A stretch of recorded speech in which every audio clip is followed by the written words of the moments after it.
Angin perubahan berhembus kencang di Catalunya pada 2003. Ketika itu klub kebanggaan kota mereka, Barcelona, sedang dibangun kembali oleh menir Belanda Frank Rijkaard.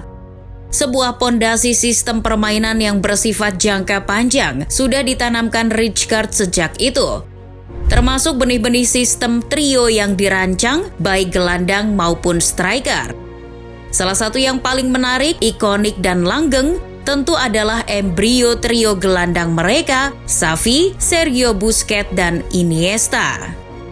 Embrio trio gelandang Blaugrana yang dibentuk Rijkaard tak lepas dari pakem 4-3-3. 3 gelandang yang saling bersinergi dan mengemban tugas yang berbeda. Dari akar itulah Barcelona mulai menanam benihnya. Xavi sebagai gelandang muda terbaik milik Barca ketika itu diplot sebagai pemimpin trio itu oleh Rijkaard. Dia adalah jembatan antara gelandang bertahan yang ditempati oleh pemain seperti Edmilson, Thiago Motta, maupun Rafael Marquez dengan gelandang serang mereka, Deco. Seiring berjalannya waktu, ada fenomena pemain dari La Masia yang muncul. Selain Messi, Giovanni Dos Santos maupun Bojan di pos gelandang, juga muncul pemain seperti Andres Iniesta. Iniesta dipromosikan oleh Rijkaard ke tim utama Barca dari La Masia pada musim 2004-2005. Iniesta ketika itu masih anak bawang di bawah bayang-bayang pemain baru yang didatangkan dari Porto, Deco. Sama-sama berposisi sebagai gelandang serang, Iniesta yang masih unyu-unyu itu masih harus rela berbagi menit bermain dengan Deco. Namun lambat laun di musim berikutnya menit bermainnya bertambah seiring dengan performa dan skillnya yang berkembang.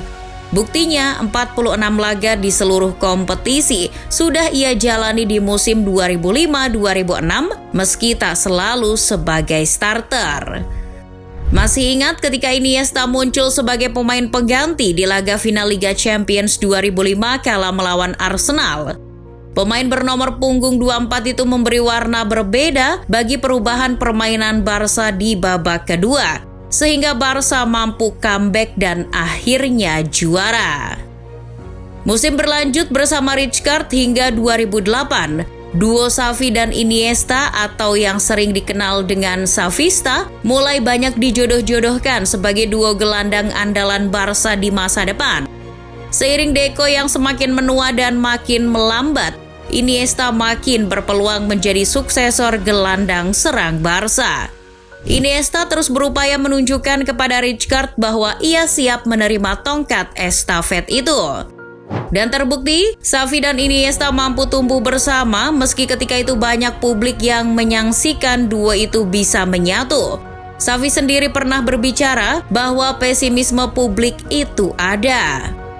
Bertahun-tahun banyak yang menyaksikan kami berdua bisa bermain bersama. Namun jika kini banyak yang menyebut kami duo Xavista, bukannya itu sebuah hal yang bagus. Sampailah pada berakhirnya era Rijkaard pada 2008. Dan kemudian datanglah seorang pelatih minim pengalaman dari Barca B bernama Josep Guardiola. Meski publik percaya kemampuan Pep ketika berhasil di Barca B, namun awalnya masih banyak juga yang ragu. Apakah ia bisa meneruskan apa yang telah Rijkaard bangun selama ini? Manajemen Barca ternyata tak salah. Pep yang juga murid dari Cruyff masih mengadopsi sistem yang hampir serupa dengan Rijkaard yakni 4-3-3. Artinya, keberlanjutan pembangunan Rijkaard selama ini di Barca tak diruntuhkan oleh Pep. Dengan sistem dan akar yang sama, ditambah dengan sentuhan dan pendekatan yang fresh, Pep mulai membangun Barca. Nah, salah satu kebijakan Pep yang terkenal ketika itu adalah kepercayaannya kepada para pemain muda, terutama produk La Masia. Hal inilah yang membuat seorang gelandang berbadan tinggi dan cungkring bernama Sergio Busquets muncul ke permukaan pada musim 2008-2009. Busquets yang tadinya mantan anak asuh Pep di Barca B, mulai dipromosikan ke tim senior. Posisinya sebagai seorang gelandang bertahan.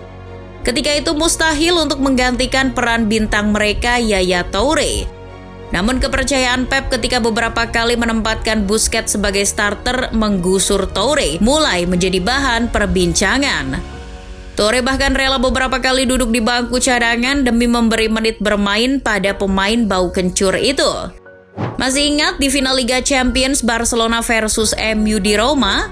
Yaya Toure bahkan diplot sebagai bek tengah demi tetap mengadopsi Busquets di posisi gelandang bertahan. Sedari awal banyak publik yang menentang keberadaan Busquets karena ia dinilai lambat dan lemah dalam duel, serta rawan ketika bertahan dibanding Toure yang sudah terbukti. Namun melihat komentar Johan Cruyff tentang debut Busquets di bawah Pep, membuat kekhawatiran itu seketika sirna. Guru besar Pep itu mengungkapkan dalam kolomnya di El Periodico. Cruyff menulis yang intinya memuji taktik Pep dan peran Busquets.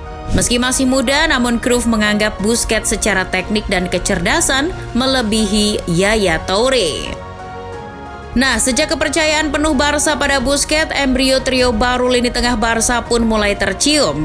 Karena di sisi lain, duo Xavista pun makin matang di bawah gemblengan Pep seiring Deco yang selama ini menjadi bayang-bayang Iniesta telah pergi. Trio Busquets, Xavi, Iniesta di bawah Pep pun terbentuk.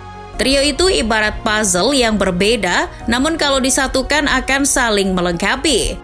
Sebuah perpaduan ideal dari 3 atribut berbeda dari masing-masing pemain. Busquets sebagai pemain nomor 6 atau single pivot persis di depan 4 bek.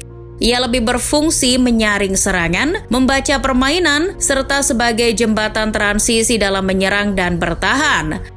Ia adalah orang pertama yang membangun serangan. Ia bertugas mengalirkan bola untuk diolah lagi oleh Xavi dan Iniesta. Sedangkan Xavi adalah metronom di antara Busquets dan Iniesta. Ia adalah tipikal gelandang box-to-box yang kreatif dan cerdas, berfungsi menyeimbangkan tim dan mengontrol serangan. Ia sering disebut otak atau sang pemikir dari trio ini. Nah, kalau Iniesta dengan naluri menyerangnya yang kuat, ia berfungsi sebagai juru gedor dari trio ini. Kelincahan, skill dan kecerdasannya dalam melakukan penetrasi ke dalam kotak penalti lawan adalah beberapa dari kekuatannya. Hasilnya sempurna. Selama beberapa musim mereka gacor dan meraih beberapa gelar prestisius, baik di level klub maupun di timnas sekalipun. Karena tak dipungkiri, La Furia Roja juga ketiban untung dari gacornya trio gelandang Barca ini. Namun apa jadinya ketika trio ini ditinggal oleh sang empunya, yakni Pep? Karena setelah Pep hengkang dari Camp Nou pada 2012, publik menyaksikan trio itu akan langgeng. Tapi sejarah membuktikan bahwa setelah Pep hengkang pun trio itu masih gacor dan meraih banyak prestasi. Termasuk ketika ketiganya masih ada dalam satu skuad ketika meraih gelar Liga Champions 2014-2015 bersama Luis Enrique. Namun semua era pasti ada akhirnya. Xavi lebih dulu hengkang pasca meraih Liga Champions 2015. Disusul Iniesta pada 2018 dan kini yang terakhir pada 2023 giliran Busquets. Era sudah berubah, namun trio itu akan selalu dikenang dunia sebagai salah satu yang terbaik di muka bumi. Trio Busquets, Xavi dan Iniesta adalah sebuah fenomena yang mungkin akan sulit ditemukan kembali.